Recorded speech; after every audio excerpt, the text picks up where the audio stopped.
Hey guys, it's Tom Box, and today we're going to be talking about the Infinity Chaser TINS. Infinity Chaser TINS. I guess we're doing this.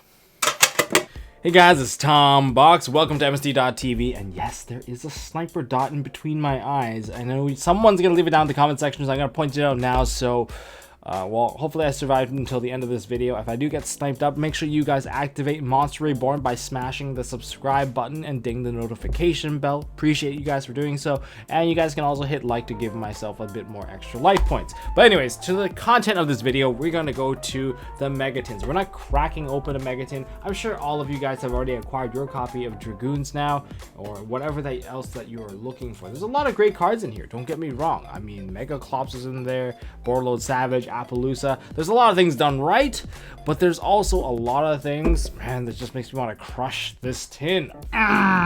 Like, it's a set of 249, correct me if I'm wrong, 249 cards, and trying to get those 20 cards, your odds are not exactly the most favorable, but you do get 3 packs, lack of promos, so this tin is a bit more gambly. But there's something that to me felt like it was a complete miss, and that's what we're going to talk about in a list form, because certain cards definitely could have received a different foil treatment, and that's what we're going to talk about here today. Make sure you guys leave it down in the comment section which card you wish Mega Tin 2020, or rather Mega Pack 2020, foiled up for you, so that it was a much better chase. I mean, last year, 2019, you know, the Gold Sark tin, they foiled up everything. I think most things, I would say 90% of stuff was done correctly, and then this time around, not so much. So leave it down in the comment section, and let's get started with, well, I guess, my personal opinion of the cards that should have been foiled in the Megatins. Number 1, we have Madolche Petting and I guess we'll throw in number 2, Madolche Teacher Glass Souffle. Madolche has such a strong following. I think most of you Madolche fan would agree that this card should have been at least put into an ultra rare form, and as for the Teacher, probably an ultra rare, even a super would have been happy enough. The deck deserves foiling because the people that are willing to play this deck are willing to drop the money to play it anyway. Now, Petting Cesar has hits a lot of marks. First of all, it is a key starter card and a key card that actually kept the deck alive in this day and age. Otherwise, it's just too slow. It's more or less not playable. Hand traps do kill most of the deck, but this one gives you the proper extender for that. And it's also played in rocks because it's a level 4 extender that's a free special summon that gives you a free body, and that means it has generic potential as well. That card easily could have been a foil over anything that was reprinted from Infinity Chaser. And a side note here, anything from Infinity Chaser didn't deserve a foil reprint. They could have been common, they could have been rare, because the entire setup from Infinity Chasers, any of those archetypes, they were already secret and supers. So what's the point? When I open like an ultra rare or a super rare that I really didn't need in the tins, if it was like a Madolche Petting Cesar or a Glass Souffle that was foiled, I would have felt so much better. Just the feel good feeling isn't there with the Infinity Chaser stuff. Number 3, Extra Hero Cross Crusader. Okay, this card should have been a foil. I think it was a really easy spot. Just stop with Infinity Track stuff and just push forward with this particular hero and all the other cards I'm going to mention on this list. It just makes too much sense.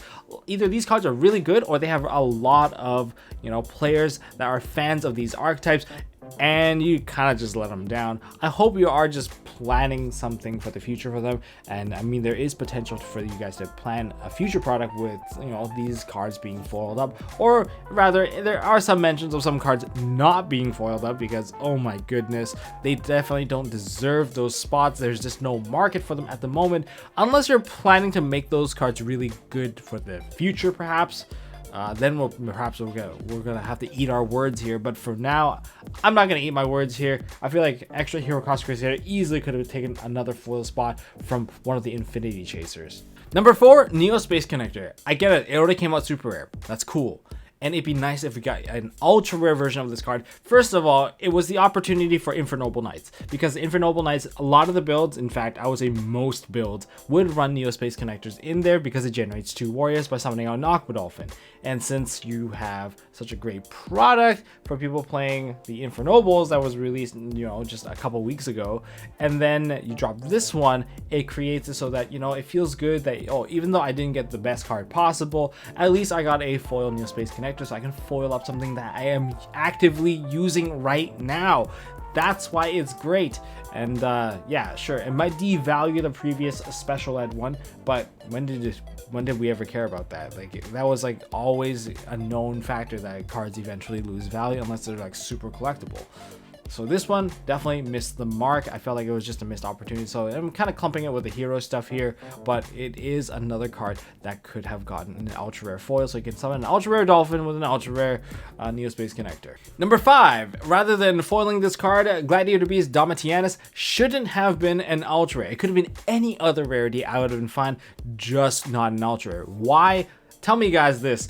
Did you guys open your Megatin pack and when you got to the ultra rare, you saw a fusion for it and it's also dark? When you saw that, how do you guys feel? You guys felt like, oh my god, it's a Dragoon, it's a Dragoon. You open it like this and then boom, it's not a Dragoon, it is Gladiator Beast Domitianus.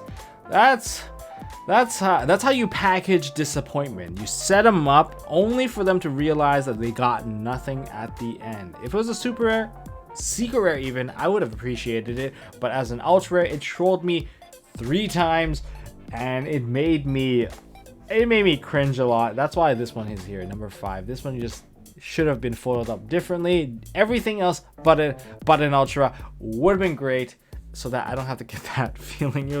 Did you guys do it on purpose? Guys, seriously, just if you did do it on purpose, just leave like a comment in there or something, because well played, Konami.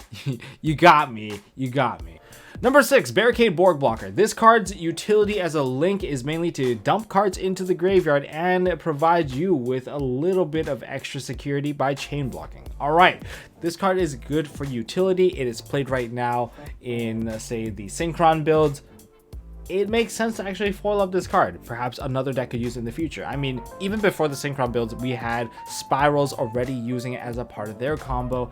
There was an FDK combo with this card too, but in other words, this card has enough utility for everyone to actually generically splash it in if they need someone or something to dump a card into the graveyard. Why not give it to us? I know it's still a TCG exclusive, but hopefully you have plans for it in the future, perhaps an OTS pack super. That would still make me pretty happy. Number 7, Hop Ear Squadron. I feel like this card is completely underrated. I feel like it could have been a foil. Like, think about it this way. During your opponent's turn, you could basically have this card in your hand. You can synchro with stuff on your field by summoning it out, targeting something, and boom, you have a new monster. Sounds pretty good. I believe Melfi decks tried them out, and I believe it's part of a Melfi deck. And if you were going to push something like Melfi's out during Rise of the Duelist, it does make sense to give them a bit more shininess, because we all like shiny things. And they would have had a much better time, and maybe you would have more Melfi players because people are reminded of this card. But overall, this is still a potential choice. Not exactly my top pick per se, but it is one of the ones that could have been a foil over, you know, I don't know, like a spin turn or something like that. Number 8, Galactic Spiral Dragon. This one easily could have been a foil. I think there was a lot of people expecting it, that it would have been a foil anyway, because it was such a powerful card. Like, just putting out dark dragons onto the field and boom, you get another dragon out on the field, and now you can easily change all your levels, make a rank 8, kill your opponent. It just provided you with that utility. You can go to Hope Harbinger, you can go to Draglubian. It just gave you so much. You can play in Blue Eyes, you can play in Dragon Link. It's mind-boggling why this card is not a foil, and it's a complete miss for a lot of the Dragon fans in Yu-Gi-Oh! And for Dragon fans, that's like most of Yu-Gi-Oh! You guys know that, like, we have a thing for dragons in this game. Number 9, we have every single Infinity Chaser cards. They shouldn't have been taking an ultra rare spot. Who would want that? Everything else on this list could have been an ultra rare, but Infinity Chasers just happened to be in line at first, so no foil for you. No Galactic Spiral Dragon, none of that. Well, okay, well, it does make it so that it feels a lot worse to open some of these cards, because, okay, when we don't get our chase cards, it feels better to actually get a consolation prize, and we're not getting any consolation prize from Infinity Chasers unless you're really playing that archetype.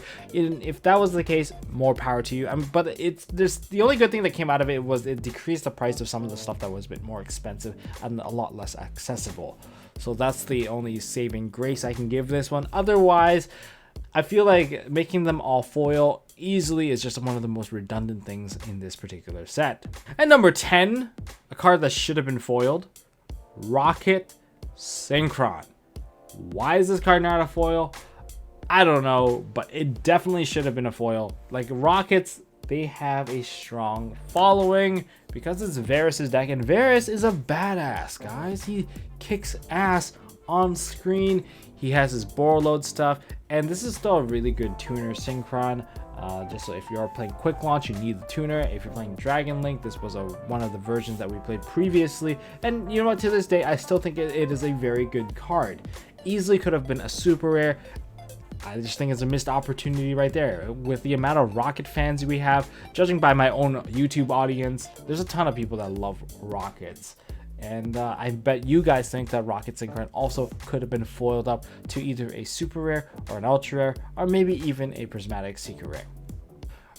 Alright guys, that is all I got for this particular video, guys. If you guys enjoyed this video, if you guys have stuff that you want to add, perhaps there are certain cards that you wish was in a foil form, leave it down in the comment section below. I would love to know what you guys think were complete misses on their part. And maybe they can use this data to help improve what people want. You know, maybe it was just difficult to work within like the current situation. You know what, it's possible. You know, you gotta give them like some credit here, because they did still do a really good job with a lot of the higher tier stuff, but it did end up becoming most of the big chases. But nonetheless, it still decreased the price of the market. Boardload Savages are no longer $50. Appaloosa has really just kind of really dropped right down. So you know, there's a lot of benefits to this as well. Anyways, that's all I got for this video, guys. If you guys enjoyed this video, smash that thumbs up button. If you guys want to see more stuff from MST.TV, we're all waiting for a ban list, guys. So when it drops, you guys want to make sure that you guys are first to hear it from me. So, well, hit that thumbs up button, hit subscribe, ding notification bell, and I will see you guys in the next one.